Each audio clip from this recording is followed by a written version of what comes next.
Hello everyone, this is Kelly Beard of KarmicTools.com, and this is your weekly forecast for April 5th through the 11th. I am so excited to tell you that this weekly forecast is now listed as a podcast in iTunes, Spotify, Google, and all the rest. Well, it will be listed in many more as I get approved, and I have created a podcast page on my website so you can find all the necessary links there. This is a good time to remind you that every article and blog post that I do has an audio link for those times when reading is difficult or impossible. It's a great feature for those with any eyesight issues. Even my email. You don't have to read my emails anymore because you can click a link and I will read it to you. I am delighted to be exploring what other podcasts I may want to host or guest on, so please send me suggestions if podcasts are your thing. Also, hopefully by the time you receive this, I will have the new Venus article posted. Meantime, I hope you also enjoy the Aries Energy of the Month article. Also, heads up to anyone considering joining the Venus Circle. She's about to start her new 18-month cycle, and I am doing a free 2-part introduction to the new cycle. On April 16th, I will go over the cycle in general and what we will all experience moving through this vibration for 4 months to initiate. And then on April 23rd, I will go over what the individual will experience and how to work with it consciously. This go-round is stirring up our values and priorities in the Gemini department, but it will also affect your Sag, Virgo, and Pisces departments by default. Stay tuned for that invitation to go out via email, so also be sure to be on my e-list, which is really easy to do on KarmicTools.com. So let's dive in. Our week starts on April 7th. That is also Tuesday, my Instagram Live day. So for those of you who like to join me there in person, we've been having a lot of fun. And with the quarantine, we did run way over last week, 1 hour and 40 minutes, but it's up on the YouTube channel for you to enjoy, and I named it Initiations and Amplified Power. So you can find all those chats and what their subjects were on the Karmic Tools YouTube channel anytime you want to see a replay. But that same day is our Libra super full moon. So can you feel the process that you have been through personally over the last 6 months? Can you feel the universe reshaping, repositioning you to birth a whole new way of living on Earth and relating with other living beings? In order to do that, relate in a whole new way with life, we've undergone quite a rigorous release process over the last 6 months alone. When you shed skins, you have to know that you are raw and vulnerable as you grow new skin. Or if it is a new birth of any kind, there is that initial stage of development which immediately follows birth that is the most vital for health and well-being of the baby, the creative baby or the literal baby. As for our Libra super full moon, this is giving us a chance to do this deep clearing in the relationship department and honor the annual opportunity to complete things and tie up any loose ends in our relationships, personal or professional or both. That means anything and anyone that you have to relate to on a regular basis has this annual opportunity for renewal on a very deep level. It is a time to notice what is out of balance and take advantage of the initiatory energy of the spring to clear it out and make space for new relationships and for new ways of relating in general. This one has so much additional power and juice for clearing out old, toxic, imbalanced relationships in a way that's so obvious it actually makes it effortless to finally let go. You will also be shown the new possibilities for nourishing and supportive, balanced and reciprocal relationships, partnerships, and collaborations that are being seeded at this time in your life. Where is the beauty? Where's the fun, joy, supportive, helpful, peaceful people?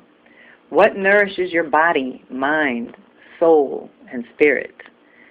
Think in terms of how that has evolved over the last 6 months, 1 year, and over the last 8 years for sure.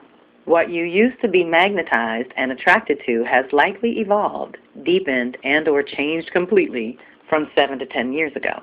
It's time to do some internal reflection on the lessons and blessings you have gained through all your current relationships. No matter how grueling or treacherous they've been, you've learned something about yourself and humanity and how peace must be nurtured. Now the universe, the planets, Mother Earth herself, all support you in stepping up and into new ways of being yourself, which automatically shifts how you relate with others on every level. Many small circles and communities have strong roots and are growing amazing things that will feed us all in the end. Find your inner balance. Tap into this spring season when physical balance is naturally available, and call in more balance and reciprocity in your personal and professional relationships. It's time to allow more good into your life. It's time to practice with more light in this season, because the light is going to begin to increase. Also consider what relationship and partnership seeds got planted with the Libra super new moon on 9/28/2019. So that was September 28th, right after fall equinox, 6 months ago.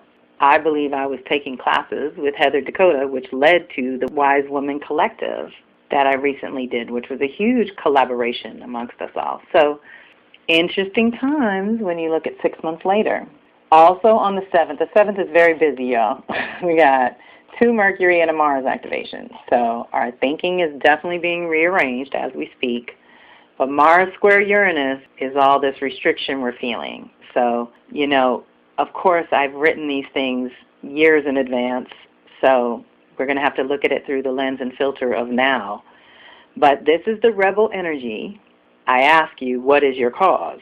If you are clear about your own authentic truth and purpose, then this energy is refreshing and uplifting.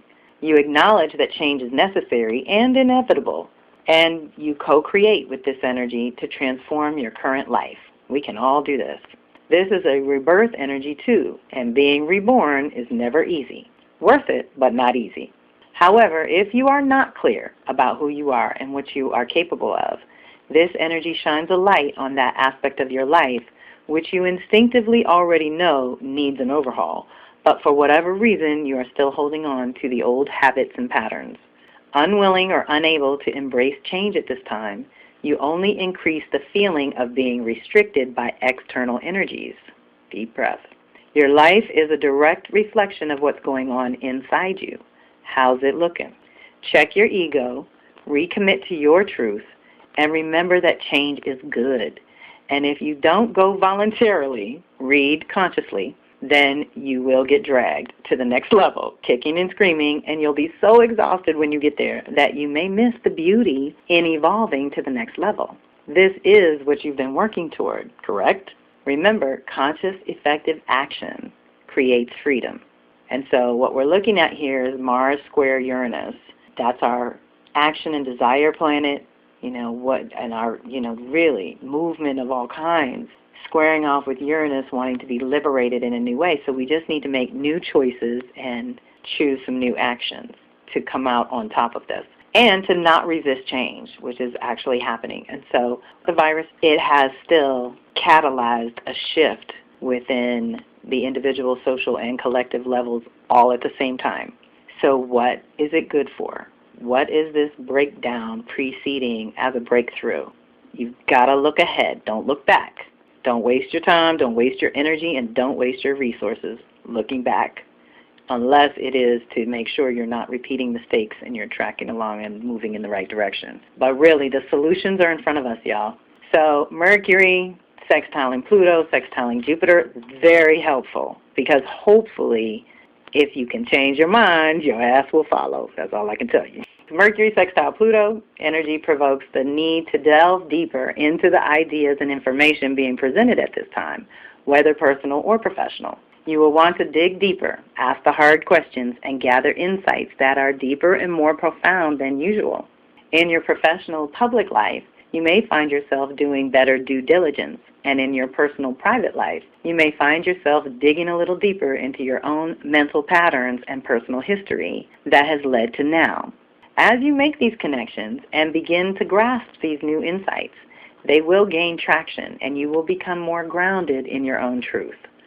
We all get excited about those kind of aha moments, and you may find yourself wanting to share them with others who may or may not be ready to hear such deep truths or have the conscious awareness to even process them. So use some discernment, use some discretion around who and when you share these newfound insights. I'm encouraging everyone to journal and write and make a dream journal. Kathy Pagano is doing a dream circle this month, April. If you want to reach out to her and get the details, kathypagano.com. But you stellar dreamers, I recommend you join her while she's opening up the lines for everyone. I sit in when I can too. So also on the 7th, Tuesday, full moon, lighting it up, Mars making us rethink our choices, and what it's going to take to really feel and be free going forward. And now Mercury and Jupiter and Pluto in a good angle. Sextile is an opportunity to gain traction. So we're out of the retrograde zone. Well, on the 10th, in 3 days, Friday, it hits Aries. So then we're definitely totally out of the zone. But we're basically out of the zone now. You're starting to piece things together is my point, that you can look back on the last 3 months and get some good clues about where you would like to go in the next 3 months before it retrogrades in Cancer, by the way. So also on the 7th, it'll sextile Jupiter because Jupiter and Pluto are still together from 4-4. This powerful initiation energy is happening, and just, deep breath. Do what you can to ease your stress and anxiety and put your feet on the earth and absorb those electrons and balance your body out so that you can think straight and come up with the creative solution that is your next level, whatever it may be. Jupiter brings blessings. It's the benefactor, so let's open up to miracles. We're still very much in the miracle year as well. So maybe we don't know the answers, but we can invite miracles and pleasant surprises rather than tragic ones. So Mercury sextiling Jupiter, where Sun sextile Jupiter is more about you, this activation is more about your consciousness, ideas, thoughts, and concepts. Mercury ruled things, which Jupiter expands in some way, helping you to think bigger. Thank you. Edit your personal story and step up your game in some way. Jupiter always improves our lives too, even if it's hard, even though it's making this bigger and expanding things in a way that is uncomfortable. When we get to the other side of this, I promise you things are going to be better. This is also a great energy to work with if you are in school, learning something new, expanding your knowledge base, or gathering new tools and information to support your goals. Your dreams are tapping you on the shoulder, demanding some attention. Mundane issues are not your concern right now. You want to figure out how to create the life you've been imagining. This energy also provokes within you the awareness and understanding that being generous naturally attracts generosity to you. Feeling clear, sharp, alert, and optimistic, you begin to realize that anything you can imagine or remember, you can achieve, because it is my contention that forgetfulness is the primary source of suffering. We forget who we are, we forget our power, we forget our connection to God, we forget our connection to Earth, we forget. So if you can just remember your truth and purpose and your strengths and your weaknesses so that you supplement properly, right? So then we jump from the 7th to the 10th, from Tuesday to Friday, when Mercury enters Aries, and I say it's officially out of the retro zone. As it travels through Aries, it is giving you permission to explore your individual options. Life is in a weird place these days. What has opened up for you that was previously unavailable or not an option? It's time to think about your needs versus your desires and how to recalibrate that balance in the light of all the recent shifts and turnarounds. So as it shifts into Aries, then it's going to link up with Saturn in a sextile as well, because now it's fire and air. Saturn's moved on into Aquarius. It's going to retrograde back into Capricorn for its final dip, but this time it's an Aquarius, and so this is air and fire inspiring us to some new forward thinking for Saturn, our physical realities. Let's really call in the vision of what you do want, and don't feed the doom and gloom scenarios. Mercury sextiling Saturn will help us be practical. This energy is really good for being able to objectively see what needs to be changed, fixed, or stabilized in your life or environment. See what I'm saying? One expression of this energy is a tendency toward depression or apathy, but a better expression would be facing what needs to be done and following through on what you have begun. You may feel the need to organize things at home or work, or perhaps take a class or workshop of some sort that will help you attain your current goals. Either way, be focused but not too serious. Balance in all things. It's when you focus on the lack and limitation that you feel overwhelmed and sometimes helpless. That's not the point of this energy. It's just time to do some serious thinking, tend to the details, take stock, and make changes accordingly. So that's a great support for us at this juncture, certainly in America, while we're still navigating the unknown in such a way. Again, with just calling in the vision and not isolating and not being in fear mode. Use the time, the extra time and space that you're being given at this time to do something you've always wanted to do. or learn about it, obviously online, and I want to thank you all. Before I go, I want to thank everyone who purchased the bundle. I am so happy that you all did that because I know you got the tools now. And that's exactly what this weekly forecast supports, is the new exploration of tools and resources that maybe you didn't consider. So yeah, if you missed my resource list, that's still up on the blog. You just have to scroll down. A week or two ago I posted it. And there's articles and videos to inspire your vision. If you're really feeling like you don't know what you're going to do next, the video of Adi Shakti's Soul Work, the movie, is her story about how she started her business and changed the world in a positive way. So let's get creative, y'all. That's what pressure does. It makes us be creative, and humans are very creative. Let's engage our intelligence. Let's think about the fact that we only use 5% of our wisdom. We could really be activating all our senses, getting in our bodies, learning to remember, learning to be clear, remembering how to be here as an earthling. I see so much goodness on the other side of this, but we are in a birth canal of sorts. We're in a womb space where we're confined but provided for. It really could be worse. So stay positive, stay in the light, get under the sky when you can. Don't isolate. Reach out if you need to. I've been doing a ton of Astro Tarot readings, so thank you for that, because people are asking where they're at in their cycles right now. And the Tarot reading is just really off the chain because it's a 10-card reading that gives you a little bit of everything, and it's a nice baseline to go from at this point. So I've been busy with that, and the spring equinox reading that's only $25 or $75 is still available and good till summer solstice when I do a different one. Actually, I have a reading for the 4 gates as well, so I have 8 of those, and they're always $25, and it's a tarot reading. So those are available with the seasonal shifts that are really good support throughout the year. And join me in a couple weeks for the Venus intro, because that's going to give you a whole new set of papers to go forward with, and resources are there for you. And you are loved, and you are never alone. So this is Kelly Beard of KarmicTools.com. Thank you for listening, and have a fantastic week.